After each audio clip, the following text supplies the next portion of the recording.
Hello everybody, this is Pastor Brant. This is a tutorial on how to use the new Services app for our volunteer scheduling at the Lebanon Bible Fellowship Church.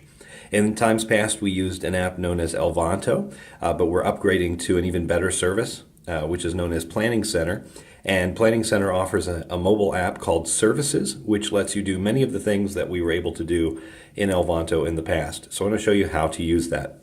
First of all, you're going to download this from your app store. If you have Google Android operating system, you'd want to go to the Google Play Store and look for Planning Center Services.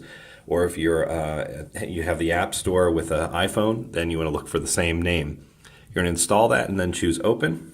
And then when you sign in using the username and password that I would have sent you or you would have already set up, then you're brought to this screen. This screen shows all of the services that you are scheduled for, and it gives you a very quick view of everything that's relevant to you. So here I'm signed in as Sarah, and you can see that her first thing that she is scheduled for is November 21st on Wednesday in our prayer meeting as a nursery volunteer. If you tap on one of those entries, it'll bring you to a page dedicated to that particular service. It'll show in green the position you are scheduled for. If you want to, you can see an order of the service. You can see the teams of people that are scheduled, in this case, just the nursery, because it's a Wednesday prayer meeting. And then any other times associated with that service. In this case, because it's a Wednesday, there's just a 7:30 p.m. time. But there will be more if you're considering something like a Sunday morning or Sunday evening service. No files or notes to speak of, but those are all there for you as well. Now, you can see all the other things that Sarah is scheduled for. If we go down to February 17th, this is a different type of service. We'll see that's a Sunday AM worship service, and you can see a bit more information here. Here is the full order of service. Some of the songs haven't yet been planned, but if you're in the praise band, you'll see these songs appear in those slots where it says worship and song, so that you know which songs that we're doing. And then from this app, you'll be able to actually download the files right here under Files, where it says what particular songs we're doing. If you need a chord sheet or a piano score, something like that, that's where you'll find them. Here are the times. So for example, there's a 10:45 a.m. worship service time, but also relevant to Sarah in this case is the special music sound check, which occurs at 9:05. So that's a helpful reminder. Now, if we go back, we'll see again this overview of her schedule. If she's unable to make any of those things, you can just simply tap on that and hit decline.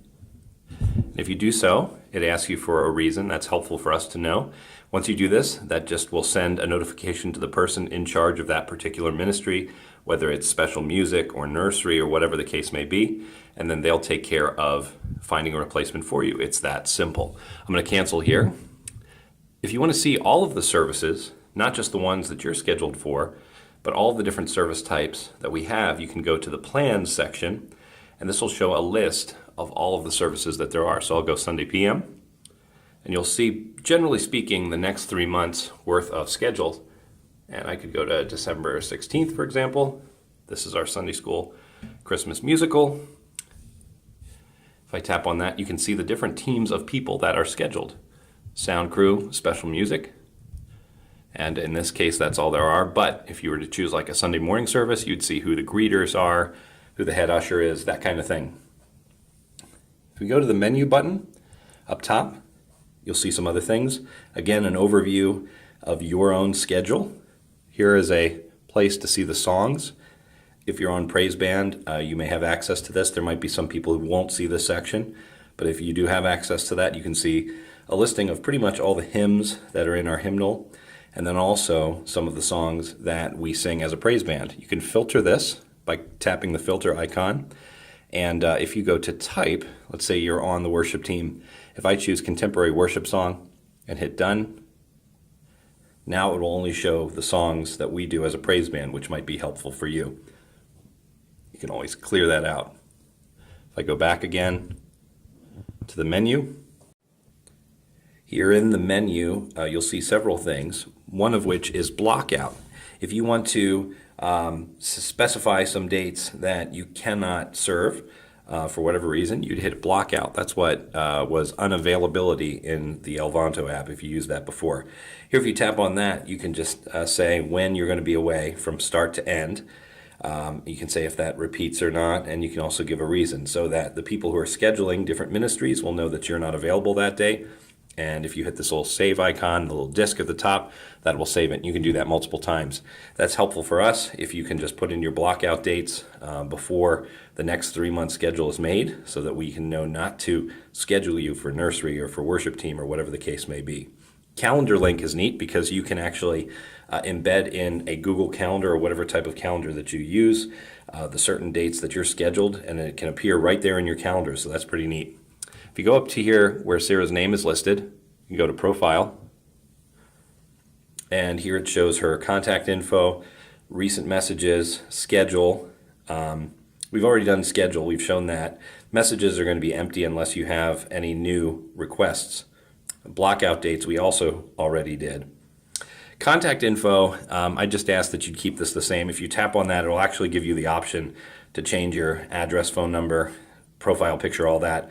But I ask that you don't, only because we use this as a larger church database, and if everybody cleared that out, we wouldn't have people's contact information, so that's very important for us. So just leave that part alone, and that would be very helpful for us.